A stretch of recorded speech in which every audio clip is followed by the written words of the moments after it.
कधीच नाही चुकणार तुमचे फेवरेट टीव्ही शोज झी5 सोबत, तेही एकदम फ्री।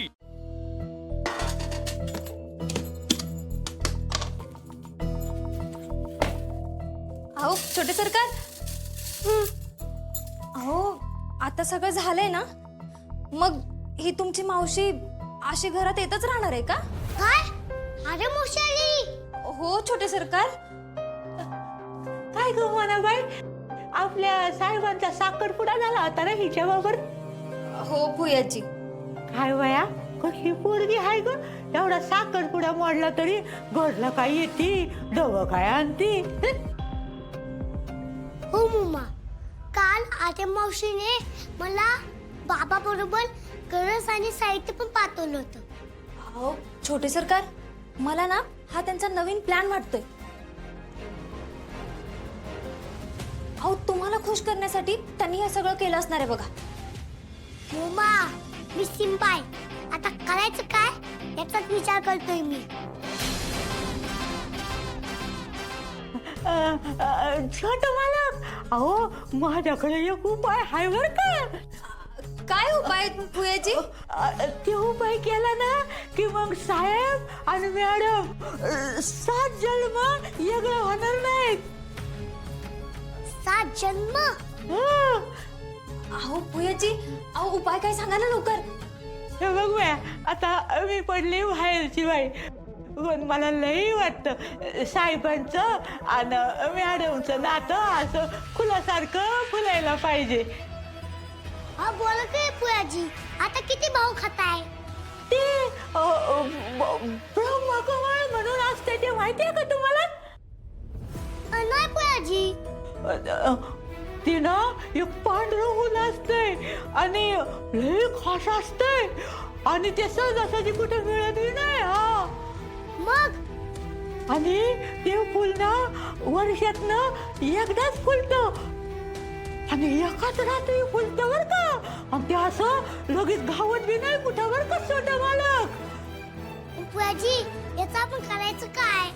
हो, ते फुल मिळालं ना की घरी घेऊन यायचं आणि मग त्या फुलाबरोबर ना घरात सुख शांती सगळं येतं बघा। भुयाजी, अहो तुम्ही खरं बोलताय का? माझे मा आणि बाबा अशीच एकत्र राहतील ना पुयाजी? अहो राहत्याल खरंच, तुमचा काय माझा विश्वास नाही का काय? अहो खरं बोलते मी, माहितीये का तुम्हाला, ते फुल जर घरी आणलं ना की तुमची सगळी विघ्न निघून जातील बघा छोटं मालक। भुयाजी, पण ते फुल आपल्याला मिळणार कुठं हो? बया आता ते तुम्हाला शोधायला लागणार। हा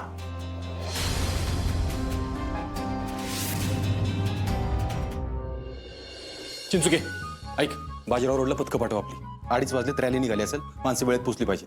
हो साहेब, काम होतीलच हो, पण जेवणाच्या वेळेत मला काही सुचत नाही बघा, भूक लागली आहे मला। बरं ठीक आहे, जेवण करून घेऊ मग पाठव। अरे मॅडम, अहो डबा आला की लय भूक लागली आहे। हो आणते। अरे सिनियर आहे का? अहो साहेब, आमचं चालतं तेवढं। यावं का आम्ही? दिप्पे डॉन काय इकडं?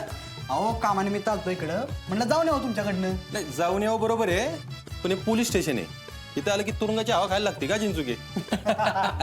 तुम्ही म्हणाल तसं। हा बोलायला ऐकणार आहे का? तुम्हाला तुरुंगात टाकून चालणार आहे का? बायकोचे भाऊ तुम्ही, संध्याकाळी जेवायला घरी जायचंय आम्हाला।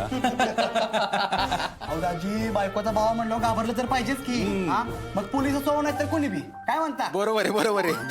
बरं, मला लय जोरात भूक लागल्या, म्हणलं आज सोबत जेवण करू, चला की कुठं तर बाहेर जाऊया जेवायला। अजिबात नाही हं? अर्जुन, तू कुठेही जाणार नाहीस हं? ओ, तुम्ही आमच्यात का बोलताय आणि का नाही जायचं आम्ही? दिप्या तिने जेवण आणले घरून बनवून, वाया जाऊ नये म्हणून म्हणते।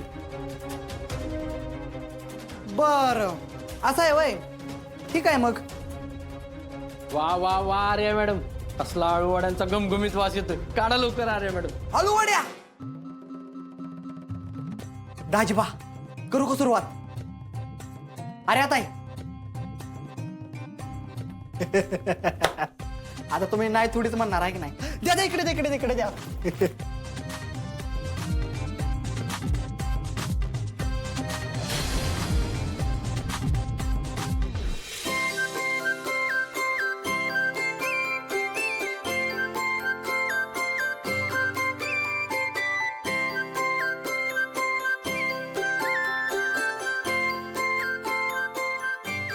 वा मस्त हा.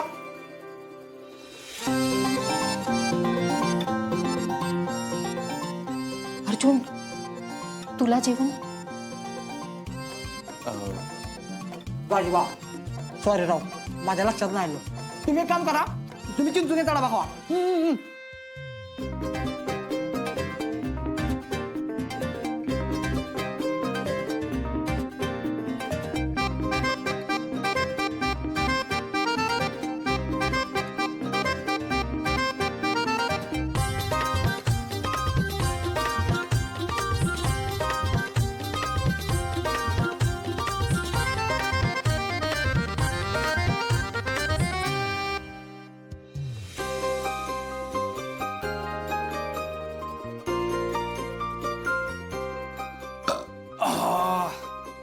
वा आळूवड्या भारी होत्या बरं का, पण दिदीच्या हातची चव नाही. तुम्हाला सांगतो माझी दिदी असल्या भारी आळूवड्या करते ना, मला लय आवडतात. हो का मग तिकडेच खाऊन यायच्या ना. काय मस्करी करताय राव, आता त्या कशा खाणार ना. पण ह्या पण काय वाईट नाहीत, यायला काय पण चालतं आपल्याला.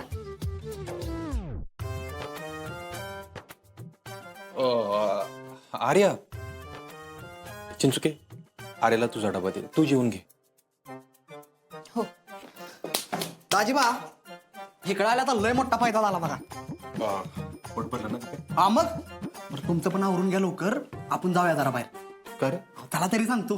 चला चला चला.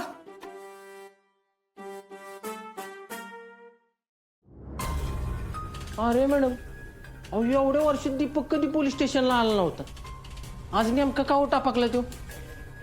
मला चांगलंच माहितीये तो का आला होता. का? अहो म्हणजे मी आणलेला डब्बा त्याला अर्जुनला खायलाच द्यायचा नव्हता. पण एक गोष्ट सांगू का, ज्या ज्या लोकांना असं वाटतंय ना की अर्जुनचा आणि माझा साखरपुडा मोडलाय, त्या सगळ्यांना मला दाखवून द्यायचंय की अर्जुन फक्त माझा आहे.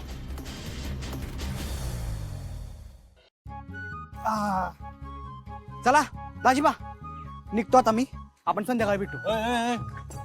आज तर म्हणला राजीबा चला बाहेर जाऊन येऊ, बाहेर आलो म्हणतोय संध्याकाळी भेटू. नक्की आला कशासाठी होता? अहो सांगितलं की एक काम होतं म्हणून आलतो. काय काम? काय काम? हा लॅपटॉप घ्यायचा होता नवीन, इथं दुकानात आलतो मी. दिप्या, या पोलीस स्टेशनला गेल्या 2 वर्षापासून आहे मी. अख्ख्या एरियात आहे ना लॅपटॉपचं दुकान शोधून पण सापडणार नाही. फुलाच्या झाडाच्या नर्सरी आहेत, नर्सरी. तिथं नाही ना भेटत लॅपटॉप. खरं बोल आता. दाजी दिप्या, राप्पीला वचन दिलंय मी आता आप्याने अमोलपासून लांब कधीच नाही जाणार. तरी तुझा माझ्यावर विश्वास नाही. आणि आर्यापासून घाबरण्याचं तुला काय कारण आहे? अहो तिला कोण घाबरते दाजी, पण ती तुमच्यासाठी डबा काय घेऊन येत्या, तुमच्या हाताला काय धरत्या, ही कसं मला पटेल सांगा बरं. दिप्या, पण ह्या सगळ्यात माझ्या बाजूने काहीच नाही ना. आता माझ्यासाठी फक्त आप्या आणि अमोल महत्वाचे आहेत. पण तसं वाटत तर नाही ना दाजी. म्हणजे अहो या आर्याशी वागत असताना अमोलला आणि दिदीला काय वाटत असेल याचा कधी विचार केलाय तुम्ही? अमोल अजूनपर्यंत नाराज होता. दिदीने दिलेला डबा तुम्ही घेतला नाही, त्यामुळे दिदीला किती त्रास झाला असेल तुम्हाला माहिती आहे का? ह्या सगळ्यात मी काय करू? मी नाही बोलवत तिला. पण तुम्ही विरोध पण करत नाही ना. हे बघा, आता अमोलची काळजी फक्त तुम्हालाच घेतली पाहिजे. त्याला तर इथून पुढे त्रास होऊ नये म्हणून आलो इथपर्यंत. झी5 ॲप डाउनलोड करा आणि पहा सर्व एपिसोड्स एकदम फ्री.